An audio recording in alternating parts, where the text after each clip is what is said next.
Lors de la plénière du Sénat du 1er juin 2023, l'honorable Mwando Katempa Christine, que la population du Tanganyika l'appelle affectueusement la Lyon du Tanganyika, a fait une motion d'information au sujet de la crise entre l'Assemblée provinciale et les gouvernorats du Tanganyika. Au cours de cette plénière, l'honorable Katempa a salué et félicité l'honorable Kakujingo Iwabanzawama par rapport à l'initiation du dépôt au bureau de l'Assemblée provinciale du Tanganyika, la question orale avec débat en date du 25 avril 2023.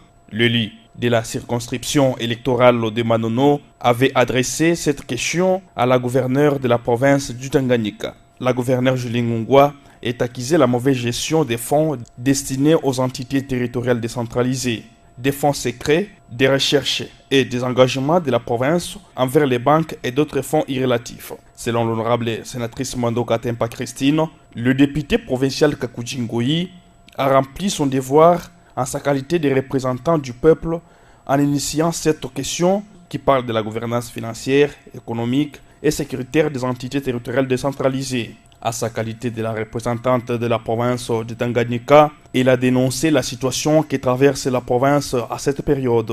Les bureaux de l'Assemblée provinciale sont scellés, l'ingérence du vice-premier ministre, ministre de l'Intérieur, dans la gestion des assemblées provinciales.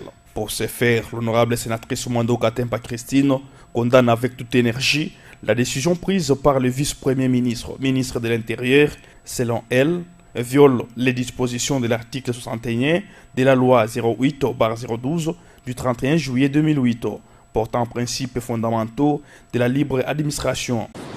Honorable Président, honorable membre du bureau, chers collègues, cette question parle de la gouvernance financière, économique et sécuritaire de nos entités territoriales décentralisées, dont le député provincial Kakujingo Iwabanzawama a rempli son devoir en sa qualité de représentant du peuple. Je dénonce l'ingérence de M. le vice-premier ministre, ministre de l'Intérieur, dans la gestion des assemblées. Le vice-premier ministre, ministre de l'Intérieur, invite tous les membres du bureau de l'Assemblée provinciale du Tanganyika, les 3 membres qui soutiennent la gouverneure sont à Kinshasa, y compris les 6 qui étaient sortis. On ne sait même pas quel motif ils sont en consultation avec Madame la gouverneure, qui a déjà instruit la requête à la Cour constitutionnelle et de l'attente sonore. Honorable Président, la décision prise par Monsieur le vice-premier ministre, ministre de l'Intérieur, viole les dispositions de l'article 61 de la loi 8/012 du 31 juillet 2008 portant principes fondamentaux de la libre administration. Cet article stipule, dans sa mission constitutionnelle de représentation des provinces, le Sénat peut à tout moment consulter les présidents des assemblées provinciales. L'Assemblée nationale et le Sénat peuvent par ailleurs dépêcher dans une province une délégation des parlementaires pour une mission ponctuelle. L'honorable sénatrice Mwando Katempa Christine suggère l'application de l'alinéa 2 en dépêchant d'une manière urgente une délégation parlementaire afin d'apaiser la population pendant cette période électorale et au vice-premier ministre, ministre de l'Intérieur, d'ouvrir les bureaux de l'Assemblée provinciale du Tanganyika.